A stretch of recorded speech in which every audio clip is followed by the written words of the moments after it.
Good morning, everyone, and thank you for joining me today. I'm Jenna Stauffer. It's going to be a full show today. I'm going to feature two historical places here in the Keys, one being Casablanca, the other Pigeon Key. But first, I want to talk about two words that millions of parents have heard all about. That's autism and ADHD. Now, the number of children diagnosed with autism and ADHD has spiked drastically in the past 25 years. This, of course, raises a lot of questions and concerns, not just in the household, but also in the school.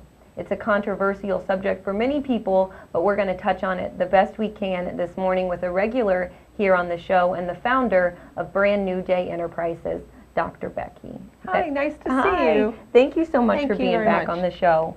Now, Becky, I know that this is, a subject that's very passionate. You're very passionate Right, about. absolutely. Let's, tell me why you're so passionate about autism and ADHD. The number one reason I'm so passionate is that my youngest son, Kevin, who's now 26 years old, suffers with Asperger's syndrome, which is part of the autism spectrum disorder. So I've come to learn about it intimately because I've been a parent to a child with a special need. The great news with Kevin is that he's functioning much, much better than anybody could have ever imagined, functioning very, very well.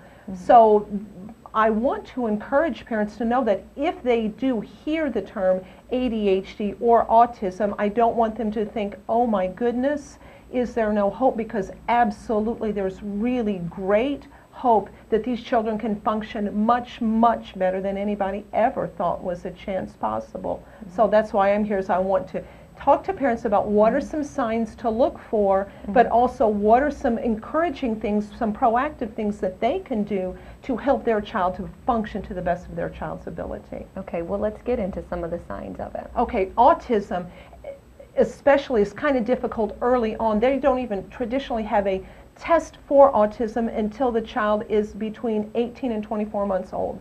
What are some markers so that parents can look at before then? And those are things like babbling sounds. Children ought to babble. They hear talking going on in the house, and so they should make babbling sounds. And if by, let's say, 6 months, they're not making goo goo gaga sounds, that really should be a sign of concern. Also, not looking at you. Children want to be engaged in their parents' eyes, and so if they're not engaged, very important. Things like reaching to mom, reaching to dad. Again, we all see little kids, if you walk by a playpen, they reach their arms up. If they're not doing those things, you need to be very, very concerned about that.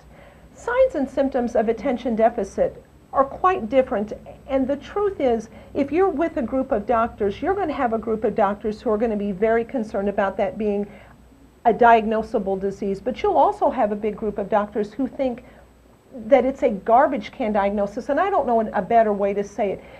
When I say garbage can diagnosis, just meaning we don't know what to say about these kids who are bouncing off the wall, so that's just the diagnosis we're going to give them. Well, the truth is, it really may not be attention deficit.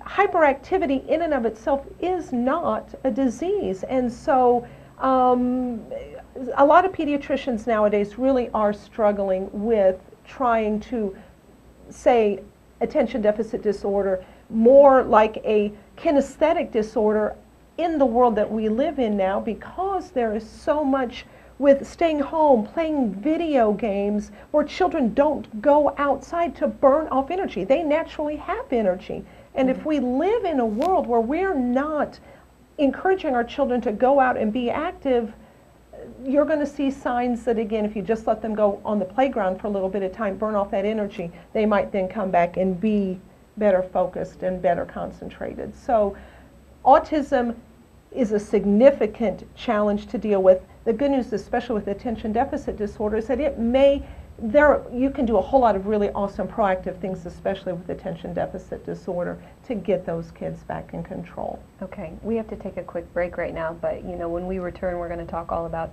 the causes of it and treatment options. Excellent. For Thank both you. autism and ADHD. Thank you very much. All right, we're going to be right back after these messages, everyone.